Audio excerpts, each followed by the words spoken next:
In this video, I'll take the standard song Can't Help Lovin Dat Man from the musical Showboat, 1927, and create a piano arrangement in 3 levels. Showboat is sometimes called the first modern musical because of its sophisticated music and serious themes of racial injustice, alcoholism, and abandonment. And of course, Can't Help Lovin Dat Man has endured as an important song in the Great American Songbook. First, we'll create a pretty straightforward piano arrangement using chords from early lead sheets and the original sheet music. Following that, we'll enhance those chords with additional color tones like ninths, 11ths, 13ths. And finally, we'll create a reharmonization using a variety of substitute chords. So let's jump in. It's always best to start with a chord chart of all the harmonies that we'll need to voice. Here's a chart of the diatonic 7th chords in the key of E flat, and that'll cover most of them. And now we'll write out some additional chords from the sheet music. E flat 6, F7, A flat 6, A flat minor 6, B flat 7 6. That's just a B flat 7 chord with an added 6th, and that added 6 is usually added above the 7th in the voicing to make it sound good. F sharp diminished 7th, A diminished 7th, B7. I like to identify the thirds and 7ths of each chord because that'll be important as we create the voicings. If the chord is a 6th chord, we'll identify the 3rd and 6th. And next, we'll write in those 3rds and 7ths right on the music, and that'll help us to make the voicings. To actually create those voicings, write in the 3rds and 7ths that you indicated right under the melody note. Usually you can write them so that the right hand plays them. Just tuck them right up underneath that melody note.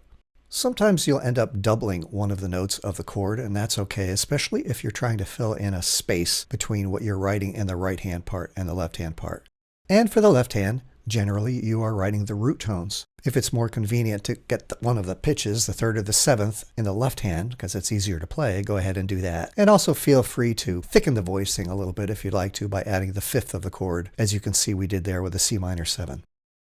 F minor 7, B flat 7 6. So with the F minor 7, notice we're adding the 3rd and the 7th underneath the melody, the A flat and the E flat.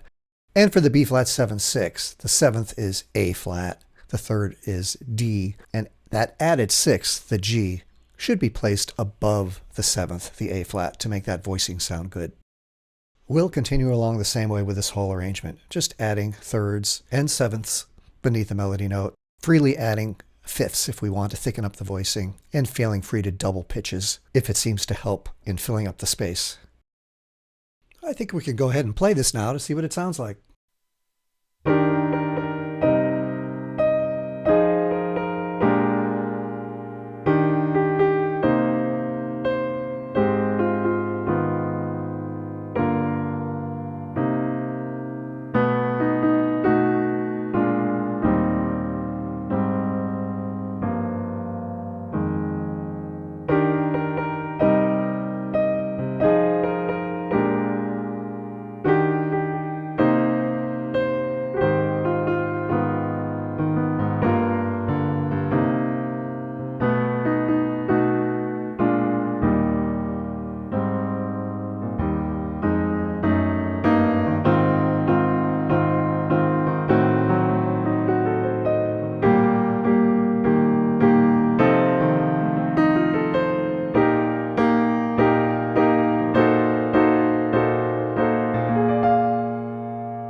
You may have noticed that in the bridge section I played a couple of arpeggios. Let me show you how I did that. The first arpeggio I played was on the A diminished 7th chord, and here's how you spell it. In the music it was spelled from the bottom up A, E flat, C, and F sharp. I took one of the black notes, the F sharp, and put that in the left hand, and then revoiced it so that the other 3 notes could be played in the right hand. And then I repeated that pattern for a couple of octaves. Sounded and looked like this.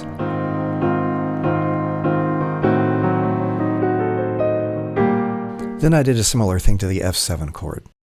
Here's the F7, and here's what it looked like in the music. Again, I revoiced it, so I took one of the black notes, or actually the only black note, E flat, put that in the left hand, played it with second or third finger, and then took the other notes of the chord and revoiced them so that you could play it immediately above it, and then repeated that through a few octaves. That's a quick and easy way to do an arpeggio up the piano. The next thing I'm going to do is create a second version of this arrangement. And the way I'm going to do that is by revoicing some of the chords. Let me show you a few concepts about how I'm going to try to do that.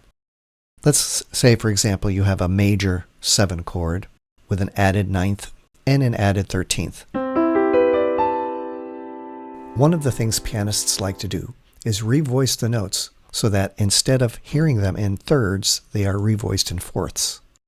So for example here, you can see I'm putting the G on the top, coming down a fourth with a D, another fourth with an A, another fourth with an E, another fourth with a B, and then putting the root at the bottom. It's the exact same chord, but with all the intervals spaced in fourths. It gives quite a different sound.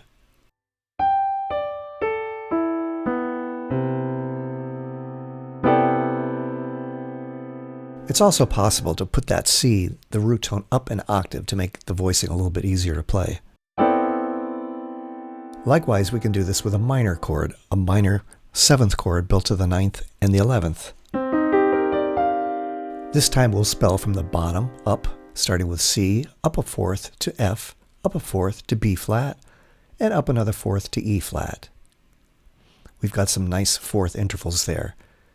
And then we'll complete the voicing by filling in the rest of the notes, the G and the B flat, and also the D.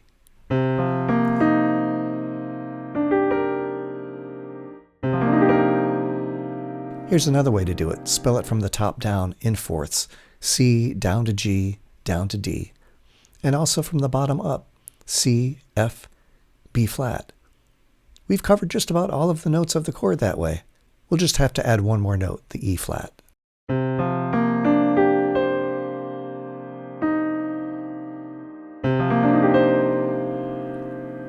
Now, if we do this with a dominant 9th chord, it's quite possible, but one of the things we might want to do is make it into a sus chord. For example here, a C9 sus chord.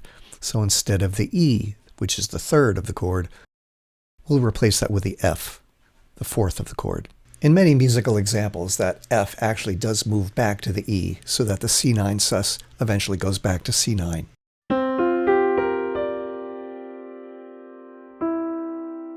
For the C9 sus, you can see that we can revoice it all in fourths. We'll spell it from the bottom up in fourths, C, F, B flat, and also from the top down, C, G, D. A very interesting voicing in fourths.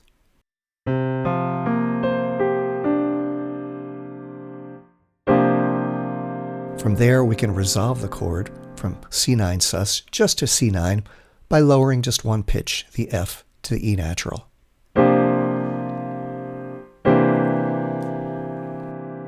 And one final possibility. Let's start with a C13th chord. Watch how we can revoice this from the top down using all intervals of the fourth. We'll start with a C, down to G, down to D, down to A, down to E, down to B flat, and then all we'd have to do is put the C root as the lowest pitch.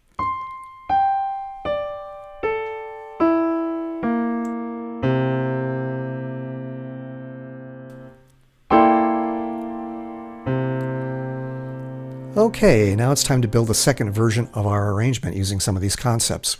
We'll start with an E flat major 7 at the beginning and turn it into an E flat major 9th chord, actually with an added 13th. From the melody note B flat, we'll build down in fourths. So B flat down to F, which is the 9th, down to C, which is the 13th or 6th, and down another fourth to G, which is the 3rd.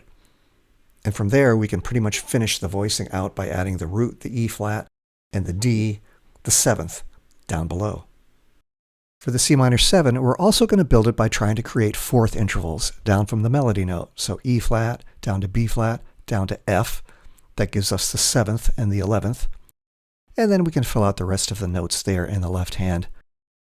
Notice we've got the D. That's the 9th of the chord. And just for a little bit of motion, we're going to move that to the C. I think that'll sound good. For the F minor 7, we're going to build fourth intervals. Again, this time building up from the root, F up to B flat, up to E flat. That gives us the root, the 11th and the 7th, and in the right hand we'll fill out the rest of the voicing with a 9th, the 3rd, and the 5th.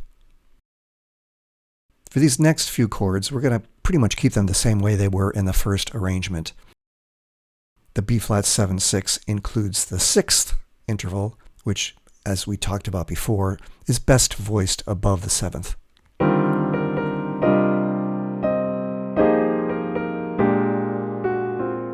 And again, we're going to voice these next few measures without really too many changes from the original version.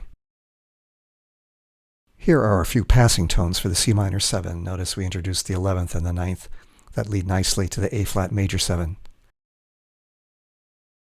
Notice here for the G minor 7, I'm going to go back to trying to create fourth intervals. So the B flat down to F, down to C gives me the 7th and the 11th right below that melody note, which is the 3rd. For these next three chords, I'm going to reharmonize them as dominant 7 with sharp 9.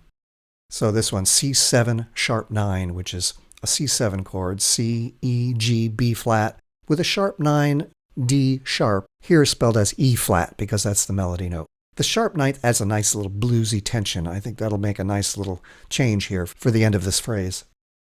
Now be careful because this B7, I'm spelling it a little bit enharmonically so that it's easier for the pianist to play. So instead of spelling it as a B, I'm spelling it as a C flat. Again, it just makes a little more sense when you're reading it in the music. If we did spell it as a B, it would be B, D sharp, F sharp, A. And the sharp 9 is actually a D natural. In the music, you see it there as the tension between the D in the right hand and the E flat in the left hand. And we'll do something similar with the B flat 7. That one is a little easier to see with the spelling here. The B flat 7 chord is B flat, D, F, A flat, but we're adding a D flat in the right hand, which is an harmonic spelling of the sharp 9, the C sharp. That will be a nice conflict with the D in the left hand. See if you like the sound of these dominant 7 sharp 9 chords here.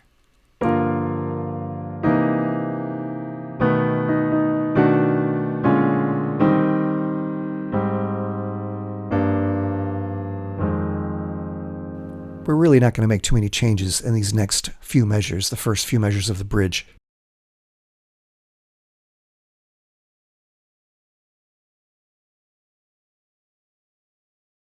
Now here, when we get to this E flat triad, we're going to dress it up a little bit. Let's go ahead and put some of those fourth intervals in there. We'll put B flat down to F down to C. That gives us the 6th and the 9th, which will sound very nice against the E flat triad in the left hand. Now, for the next chord, just a touch of reharmonization.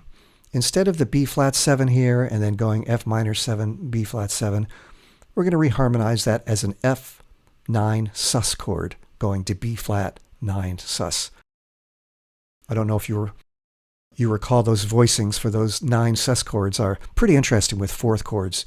You can build in fourths from the melody down, F, C, G, and then from the bass up, F, B flat, E flat, and that gives us the F9 with a sus, which is the B flat note. That's the suspended pitch.